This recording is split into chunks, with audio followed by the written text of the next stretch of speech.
그 다리가 되게 유명해요. 근데 국경 경찰들이랑 시민단체 봉사자분들이랑 이런 분들이 그 다리에다 이렇게 장난감을 하나씩 이렇게 나눴어요. 이제 이쪽은 전쟁 지역이고 이쪽은 안전한 곳이잖아요. 그래서 근데 이제 아이들이 그걸 빨리 깨달을 수 있게 내가 이 다리를 건너면 안전한 곳으로 갈 수 있다라는 생각이 들도록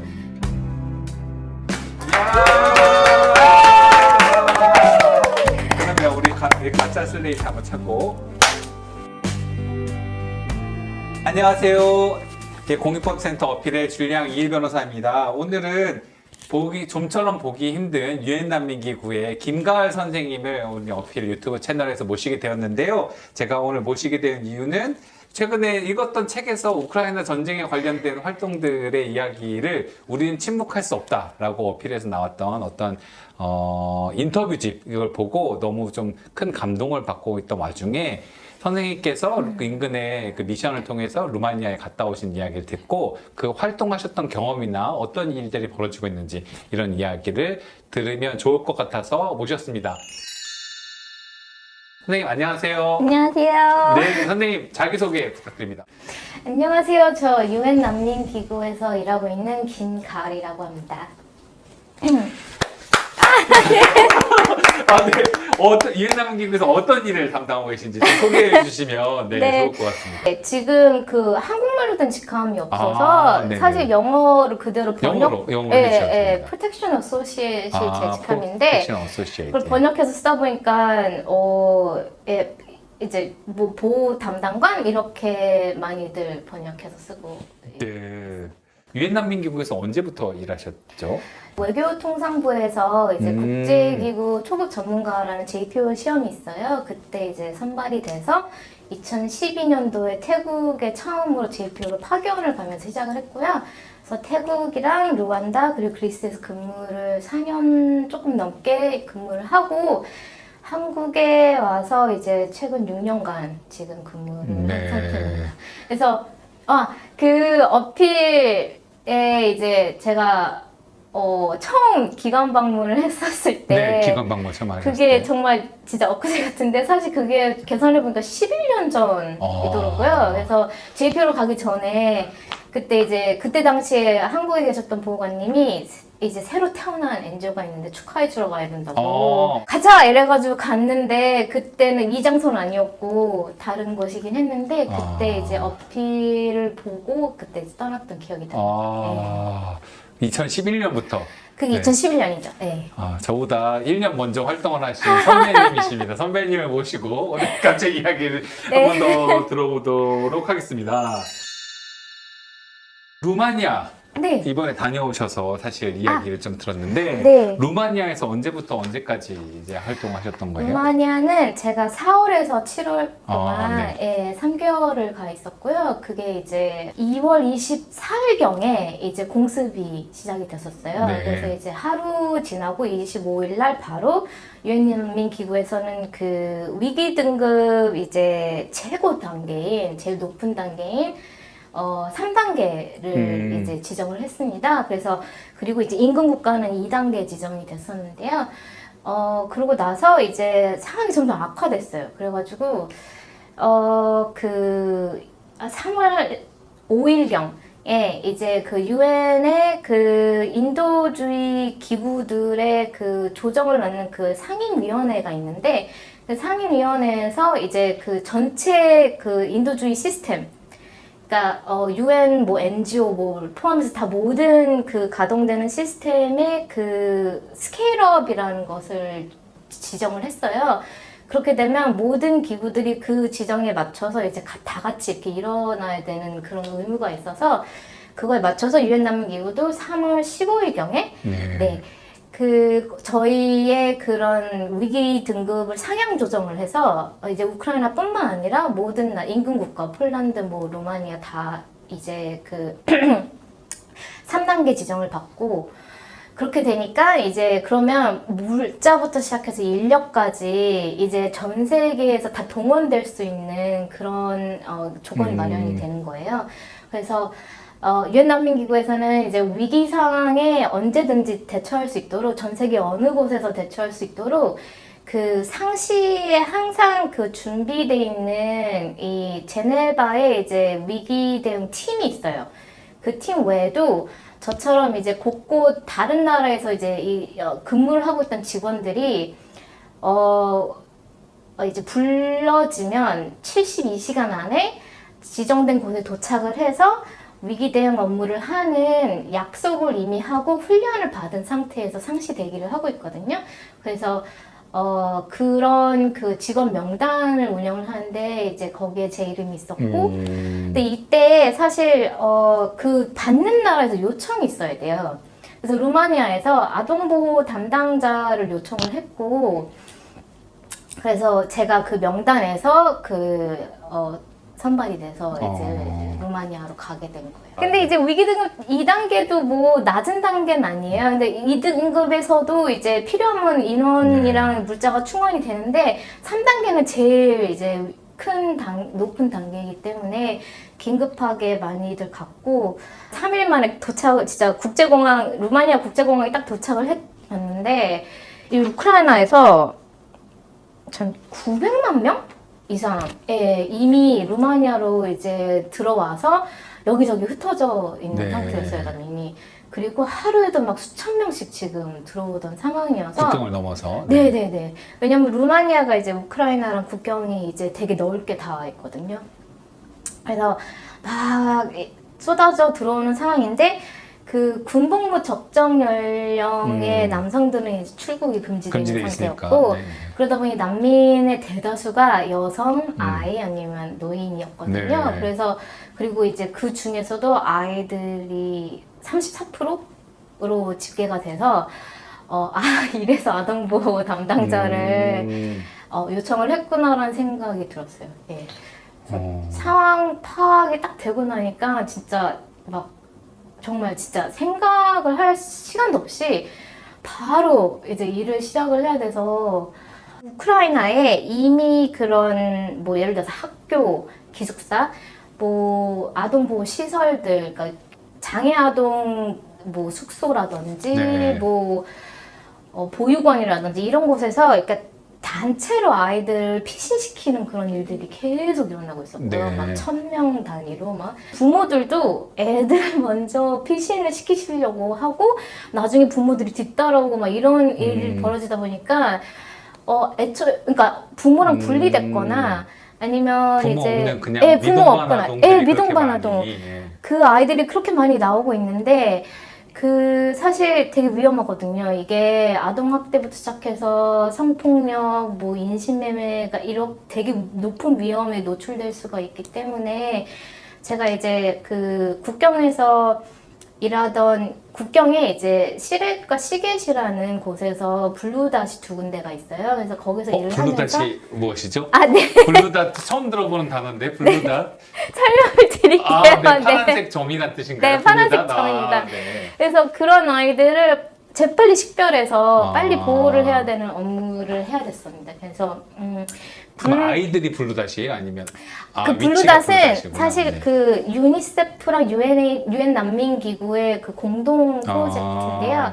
이게 약간 원스톱 그 지원 허브 같은 그런 개념이에요. 그래서 가족 지원 허브 같은 그런 개념인데 국경이랑 그 주요 이동 경로, 그러니까 난민들이 국경을 통과해서 이제 뭐 주요 도시나 어디를 거쳐서 이제 이동을 하는 경로에다가 설치를 하고 어디에 있느냐에 따라서 기능이 조금씩 다를 수는 있어요. 근데 이제 공통적으로는 뭐 예를 들어서 이 의료 지원, 뭐 법률 상담, 뭐 수유실, 뭐 아니면 숙소 지원, 뭐 이런 것이 연결될 수 있는 그런 서비스를 통합적으로 지원하는 곳이에요. 그래서 이제 거기에 도착하면 한 곳에서 다 이렇게 모든 서비스를 할 수 있도록 그리고 이제 이동 경로마다 있으니까요. 그래서 그렇게 설치를 한 것이었고, 또 루마니아 당국의 그 아동보호 이제 전문 기관이랑 뭐 소방관들, 뭐 간호사들, 뭐 경찰, 국경 경찰들, 막 NGO들 그리고 일반 시민들까지 다 봉사하러 나오셨거든요, 거기에. 그래서 그분들이랑 같이 일하는 게 정말 다행이었는데 그럼에도 불구하고 정말 어려운 상황이었습니다. 네.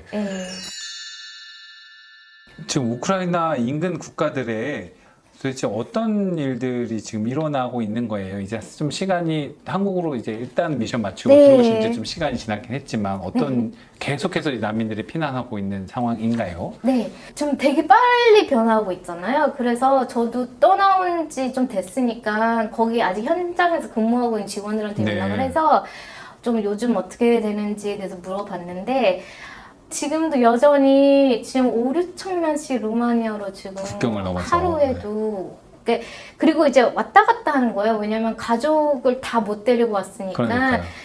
먼저 피신시키고 가서 들어가서 또 다시 다시 데려오고. 뭐 이런 것들이 있어서 진짜 국경이 굉장히 이렇게 열려 있는 상태고 가을 학기가 시작이 돼서 학교도 지금 다시 해야 되는데 네. 그래서 제가 이제 아동보호를 하다 보니 저희가 각 나라마다 그 정부랑 시민단체랑 뭐 유엔이랑 해서 그런 교육 워킹그룹 같은 게 있어요.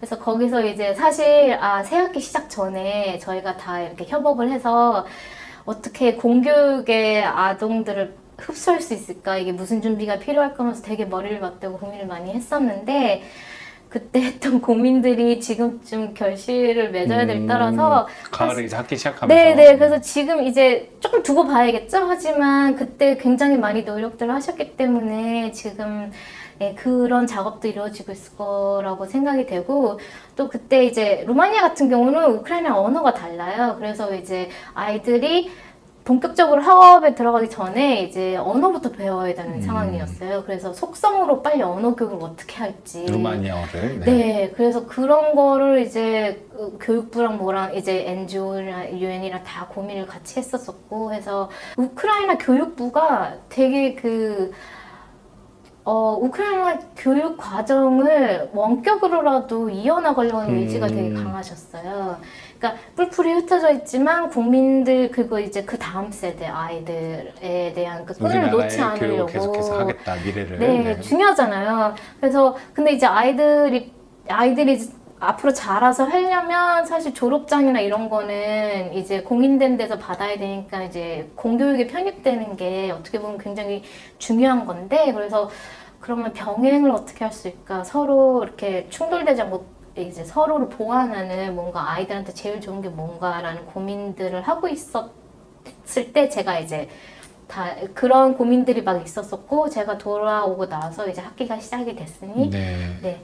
그때의 고민들이 노력한 만큼 좀 뭔가 좋은 결과가 있기를 바랍니다.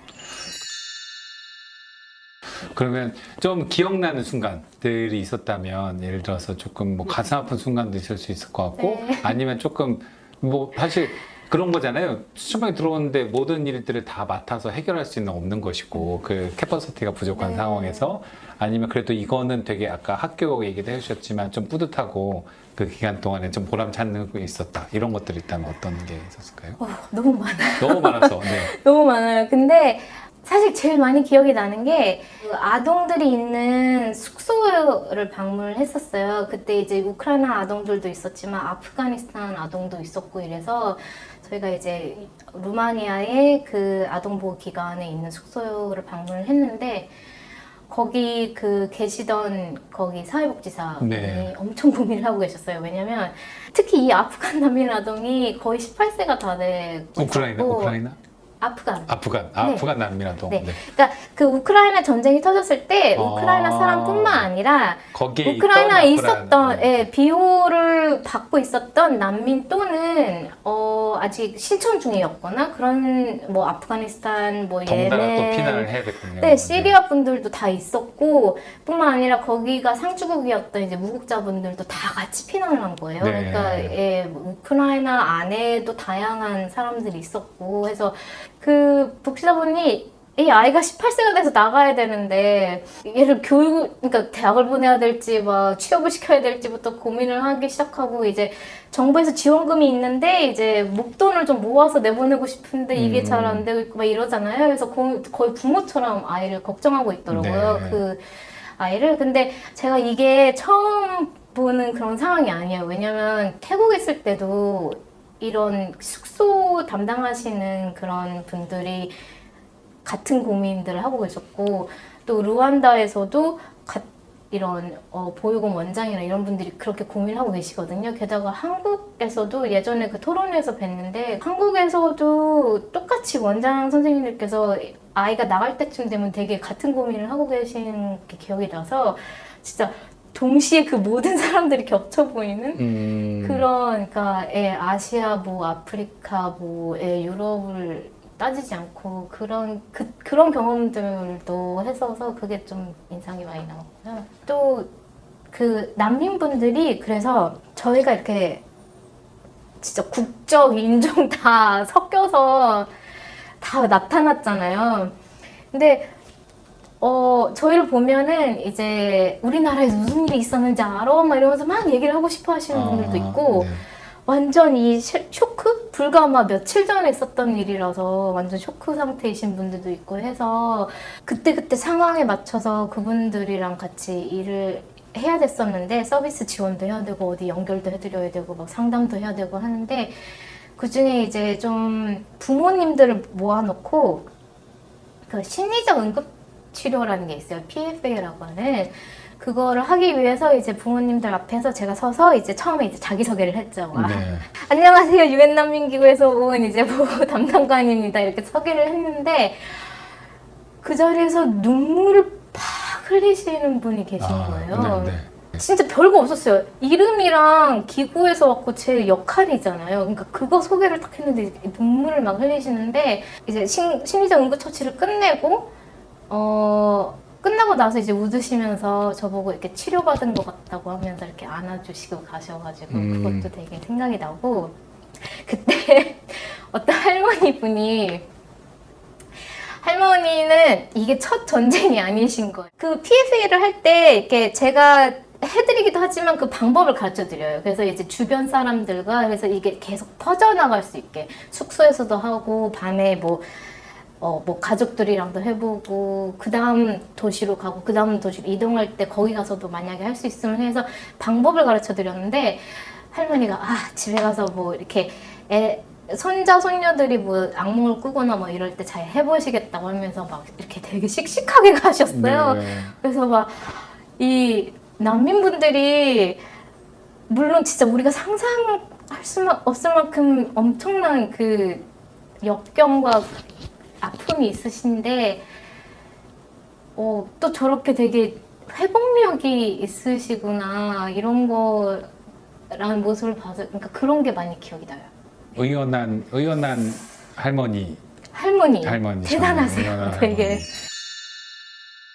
저는 약간 이 생각을 못 했는데 그 인터뷰집에서도 보니까 그 징집 가능 연령대의 남성들은 출국 못하고 거기서 이제, 네. 이제 군대 이제 가게 되니까 그래서 주로 아빠는 남고 아이랑 이제 엄마만 건너오는 장면들을 사실 많이 읽었었는데 실제로 상상을 해보면 그림에 그려지는 게 정말 그러면 엄마랑 아이들만 많이 건너오게 되는 그런 장면이 있겠네요. 그게 실제로 어떻게 그려질지는 전혀 상상을 못했었는데 그 루마니아에서는 어떻게 쉘터 같은 거 어떻게 마련이 되어 있는 난민들이 어디에서 지금 살고 있는 거예요? 네, 정부에서 운영하는 곳은 보통 이제 큰 홀 같은 걸 개조를 하셨어요. 뭐 체육관이라든지 네네. 그래서 이제 근데 이제 그게 이동 경로잖아요. 네. 그러니까 며칠 있다 묵고 가는 거라서 일단은 그래도 좀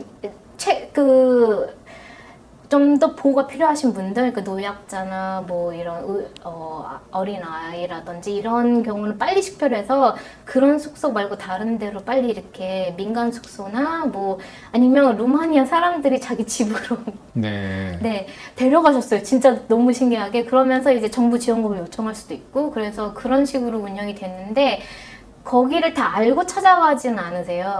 그래서 국경을 넘어오면 예를 들어서 제가 일했던 시겟 같은 경우는 시겟의 블루닷. 네, 넘어오자마자 바로 제일 먼저 보이는 게 블루닷이에요. 이렇게 커다란 동그란 파란 색. 눈에 딱 띄게. 그렇게 돼 있어요. 유엔 그래서 난민기구 그 블루인가요?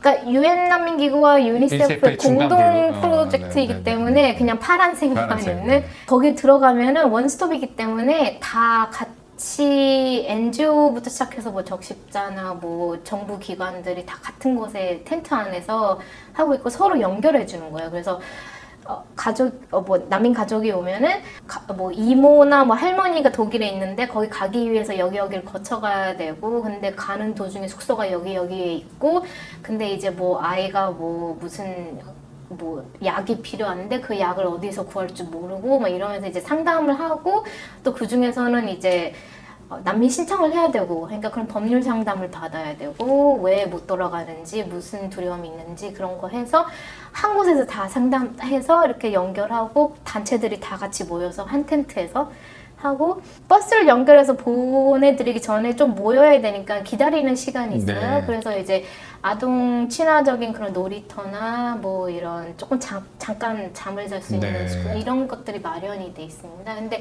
거기가 강이 있어요.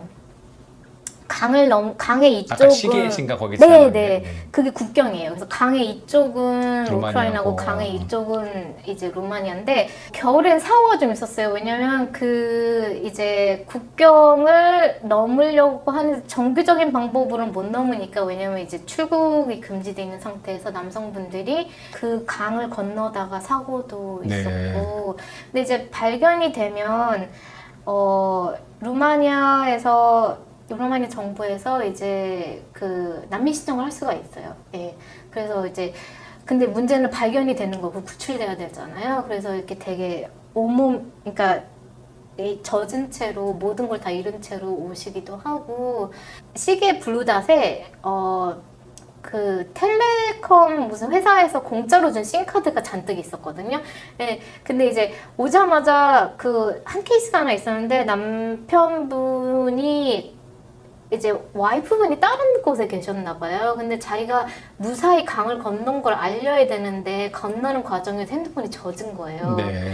근데 얘기를 빨리 안 하면 아내가 또 되게 위험한 여정을 할까봐 패닉이 되셔가지고 빨리 연락을 해야 돼서. 아니요, 빨리 네. 돌아가야 된다는 거 하시는 네네. 거예요. 근데 못 돌아가시잖아요. 네, 네, 네.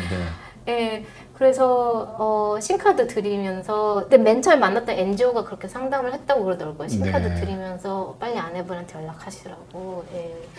근데 안타까운 사람들이 많아요. 근데 그 다리가 되게 유명해요. 근데 그 뉴스에도 나왔는데, 이제 이쪽은 전쟁 지역이고 이쪽은 안전한 곳이잖아요. 그래서 근데 이제 아이들이 그걸 빨리 깨달을 수 있게, 내가 이 다리를 건너면 안전한 곳으로 갈 수 있다라는 생각이 들도록 거기서 일하시던 그 국경 경찰들이랑 시민단체 봉사자분들이랑 이런 분들이 그 다리에다 이렇게 장난감을 하나씩 이렇게 나눴어요. 거기까지 빨리 오게. 네, 풍선도 달고. 그래서 애들이 마음에 들면 가져갈 수 있거든요. 어? 그러면서 아이들이 이제 이 다리를 건너면서 정서적으로 뭔가 안전한 곳에 안전으로 건너간다. 가는구나, 그 아이디어를 내셨더라고요. 그래서 저는 그 아이디어를 내셨고 그렇게 하셨던 분들과 같이 근무를 해서 너무 존경스러웠고, 우크라이나에 아까 제가 폭격이 있다고 했잖아요. 그래서 사이렌이 울리면 이제 다들 벙커로 얼른 피신을 해야 되는데, 넓은 지역에 어디 떨어질지 모르니까 이제 사이렌이 되게 여기저기 널리 울려요. 그리고 심지어 루마니아에서는 그게 들려요. 그 사이렌 소리가 가까이 있다 보니까 이제 아이들이 그 사이렌 때문에 너무 힘들어가지고 어떤 어머니는 남편을 두고 아이들만 데리고 오신 이유가 사이렌 때문에 왔다고 그러셨어요. 사이렌들은 패닉 상태에 빠지니까. 네네. 그래서 근데 저는 그래서 여기서도 들리는데 조금 더 멀리 더 들어가지. 한국에서 온 저도 그 사이렌 소리가 들리면 되게 그 불안감이 들 정도였거든요. 하루에도 몇 번씩 울릴 때도 있고, 애들은 정말 그게 얼마나 큰 공포로 다가왔을지 네. 정말 좀 상상하기도 좀 어려운 상황이었던 것 같아요. 그 풍선이랑 달아놓는 거 상당히 인상적이네요. 그쪽 네. 안전하게 건너오라고 아이들한테 이야기를 해주신다라는 게. 네. 네. 이번에 우크라이나 시민들은 많은 사람들이 관심도 많고, 아무도 러시아의 지금 뭐 핵이라든지 이런 얘기 하면서 네네. 전황에 대해 사람들도 많이 신경을 쓰고 있는 것 같긴 합니다. 우크라이나 난민들에 대한 유럽의 반응이 좀 다르다고 들었는데, 나라마다 좀 네. 그냥 아니, 뭐 공식적인 입장이 아니시라도 딱 보니까 좀 예를 들어 루마니아 사람들은 어떤가요? 뭐 어떤 루마니아 분들은 뭐 열심히 환영을 한다라든지 좀 어떻게든 피난처를 제공하려고 하는 시민들의 좀 마음이 있다라든지 인근 국가들에서 좀 보신 게 어떠셨어요? 정말 놀라웠었어요, 처음에는. 굉장히 열린 마음으로 받아주셨거든요. 그러니까 제가 예전에 시리아 사태 때 그리스 있을 때는 대부분 터키를 거쳐서 이제 배를 타고 넘어오시고 이런 진짜 엄청난 숫자였어요. 그때도 같이 위기 단계 3단계였는데, 하루에도 진짜 수백 명씩 이제 그 바다에서 돌아가시는. 네, 익사를 하는 상황이어가지고 그때도 그리스 어민들이 막 자기 배를 가지고 와서 구출하고. 구출하시고 그랬었거든요.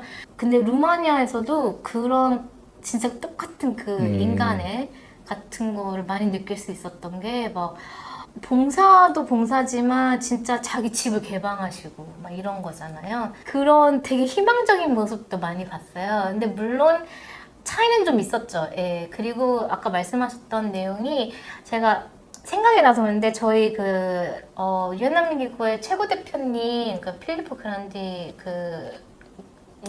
난민 고등 판무관님께서 세계 인종차별 철폐의 날에 하셨던 연설문 그때 하셨던 말씀이 현대와 이런 연대 이런 거에 대해서 굉장히 감동하시고 막 이런 말씀도 하셨지만 그 상황에서 또 좀 인간의 다른 면이 나와서 특히 이제 피부 색깔이 조금 어두운 분들에 대한 다른 면들에 대해서 말씀을 하시면서 이건 우리가 극복해야 되는 것이고 네. 그거에 대해서 이렇게 말씀을 하셔서 그러니까 좋은 면도 있고 일단 저희가 상상하기 어렵게 시민들이 환대해주는 이런 일도 있고 네. 하지만 그 와중에 말씀하신 것처럼 어떤 인종차별이라던가 이런 것들도 눈에 보이지 않게 나쁜 일들도 있었다라는 것도 저희가 볼 수 있는 거죠. 한국의 언론에서 그런 게 자꾸 나오잖아요. 예를 들어 저희는 영국에서의 난민들을 환영하는 프로그램 집으로 데려와서 이런 것들에 대해 저는 관심이 있었고 좀 보다가 이제 그런 뉴스들은 어쨌든 이렇게 루마니아에서도 시민들이 난민들을 환영해서 집도 개방하고 아까 풍선도 달고 이런 식의 이야기들은 거의 나오지 않고 갑자기 요즘에 이제 유럽의 경제가 어려워지고 유류가 가격이 올라가니까 최근에 한국에 나왔던 뉴스들에는 유류가 올라가니까 결국은 난민들로 나가라고 하는 폴란드 시민들 뭐 이런 식의 이제 엉뚱한 이렇게 정말 앞에 있던 맥락은 전혀 없은 채 그런 식의 계속 보도들만 한국에 자꾸 나가니까 결국은 난민들도 받아줄 수 없어 뭐 이런 식의 이야기들만 한국 언론에 나오는 걸 보고 좀 안타까웠는데 오늘 또 환영하고 환대하는 사람들의 모습 또 얘기해 주셔서 너무 감사하다는 생각이 듭니다. 저희 이런 인들을 보시다 보면 여러 사태를 이제 보셨는데요. 한국 정부가 이런 데서 어떤 역할을 좀 더 할 수 있거나 한국 정부에 기대하는 바들이 있다면 기구에서 보시거나 이러면 어떤 것들이 있을까요? 일단은 한국 정부에서 2022년도에 우크라이나 사태 터지고 나서 유엔 난민기구의 이 활동을 위해서 지금 미화 600만 달러를 지금 지원해 주셨어요. 그래서 지금 그 중에 350만 달러는 우크라이나 난민이 제일 많이 몰려있는 방금 얘기하셨던 폴란드로 갔고요. 근데 이제 그 인근 국가까지 해가지고 그거를 이제 쓸 수 있게 해주셨고 작년 말 기준으로 총 2,700만 불을 주셔서 그게 이제 아프가니스탄이나 뭐 시리아 등 여러 국가에서 인도적인 지원이 이루어질 수 있도록 이렇게 공유를 해주셔서 정말 감사하게 생각을 하고 있고 또 그 한국 정부의 역할을 말씀하셨는데 사실 한국에도 난민이 오잖아요. 그래서 이제 국내 난민 그 보호 체계가 운영하기 되게 어려운 거 알고 있고 쉽게 되지는 않는 것 같아요. 그래서 하고 계시는데 그거를 또 뭐 뭔가 어떻게 수치화해서 환산하기는 조금 어려운데 사실 제가 바라는 게 하나 있다면 아직 난민 신청 중이거나 이제 최종 결정이 안 나와서 이제 신청자 그러니까 비호 신청인으로서 지금 한국에서 살고 있거나 뭐 인도적 체류 지위를 받으셔서 이제 계시는 분들의 처우가 좀 개선이 됐으면 좋겠어요.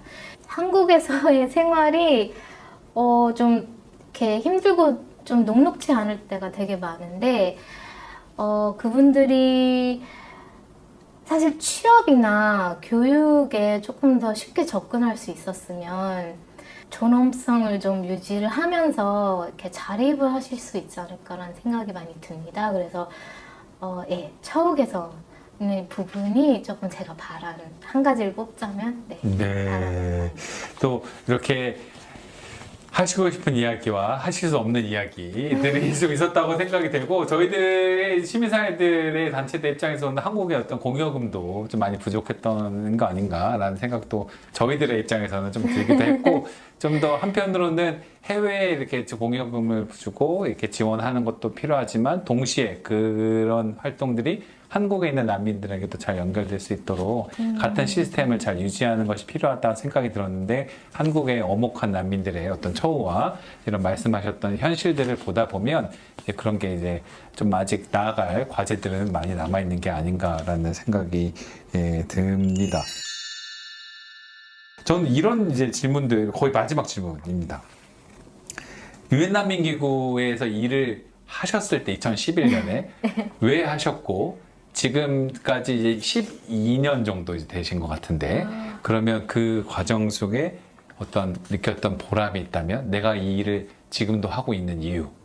그래서 인터뷰 초반에 어필 방문에 대해서 네네네. 말씀드렸잖아요. 그때 당시에는 그러니까 JPO 시험을 합격을 하고 JPO로 파견 가기 전에 인턴이었거든요. 그래서 난민 네트워크를 그때 처음 접했는데 그때 단체가 많지 않았었어요.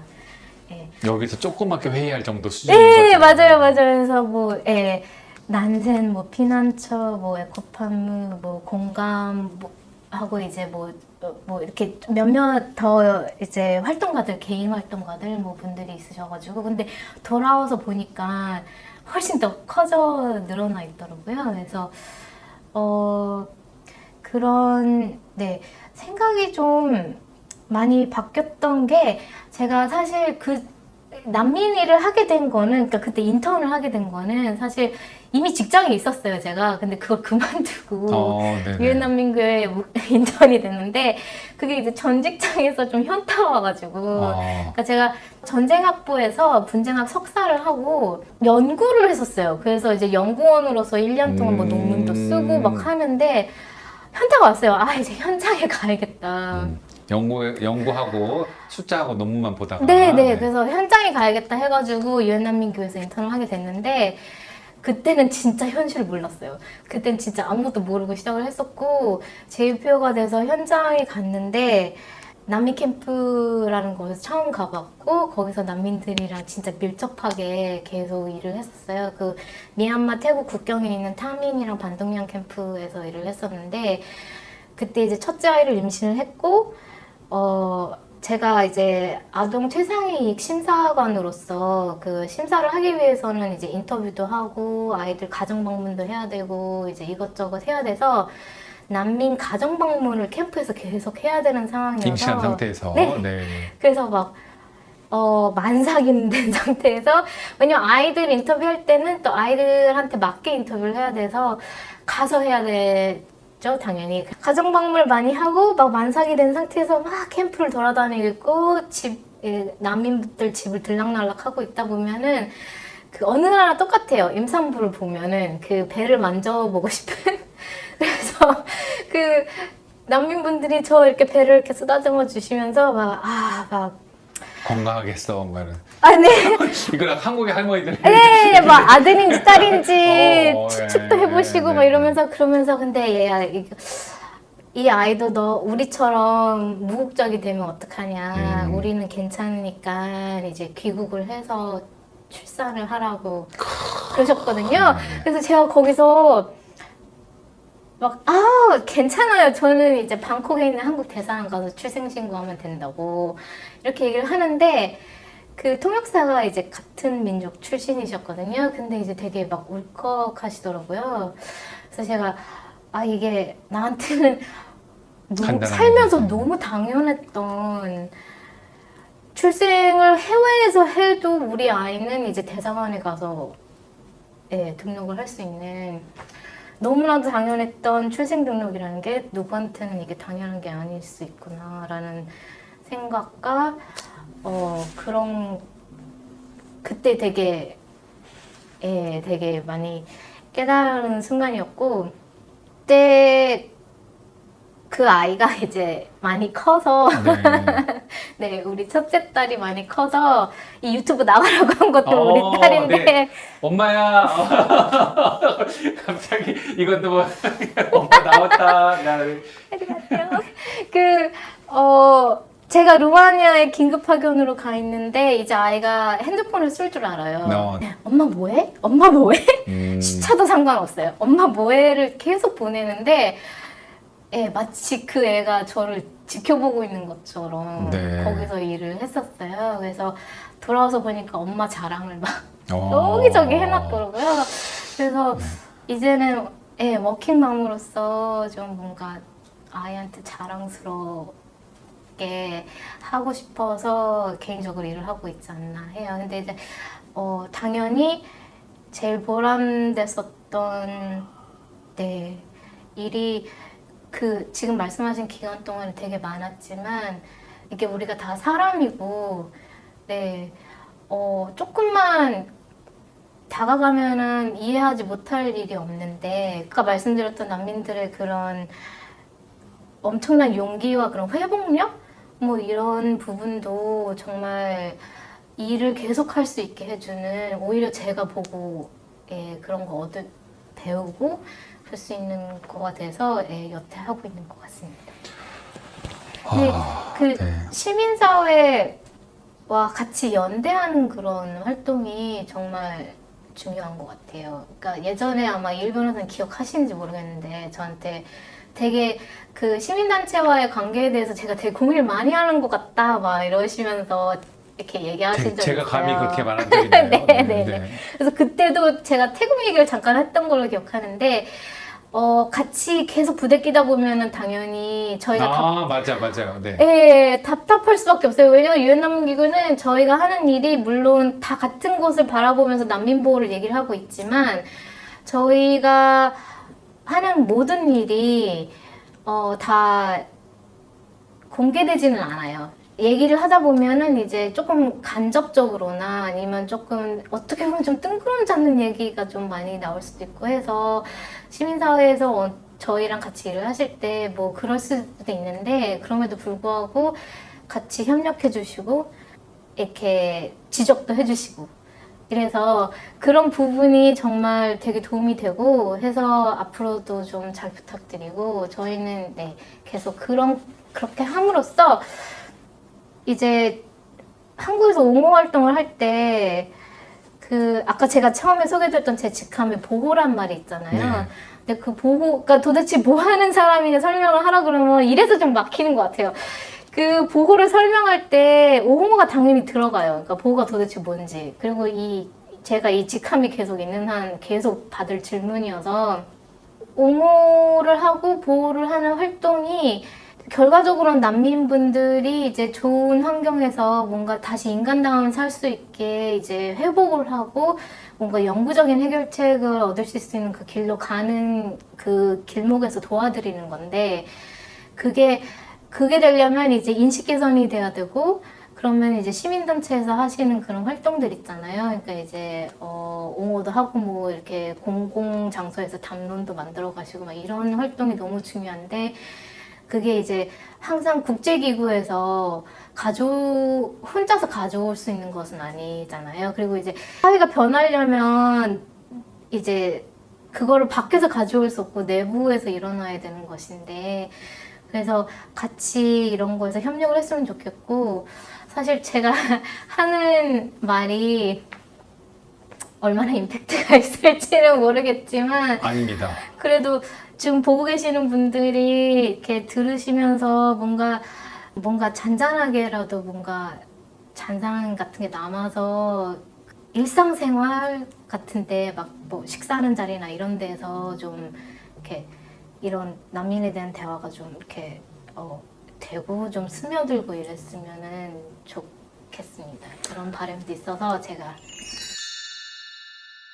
네, 오늘 이렇게 김유엔남민교 김가을 선생님이 사실 저희가 흔치 않을 수 있는 얘기들인 거예요. 오늘 제가 사실 하실 얘기는 엄청나게 많을 수 있었던 것 같은데 저희의 어떤 맥락과 이런 걸 고려해서 조금씩 에피소드와 이런 경험들을 저희가 부탁을 드려서 말씀을 해주셨던 것 같습니다. 저는 이제 이런 어려운 일, 남이 할 수 없었던 일들 경험하시고 활동하셨던 거 나눠주셔서 너무 감사하고 벌써 저는 루마니아의 다리에서 풍선을 걸어놓고 사람들이 활동하고 환영해줬다라는 이야기만 하더라도 한국 사회에서 쉽사리 접하지 못했던 이야기들을 좀 들을 수 있었던 너무 값진 일이 아닐까 생각이 듭니다.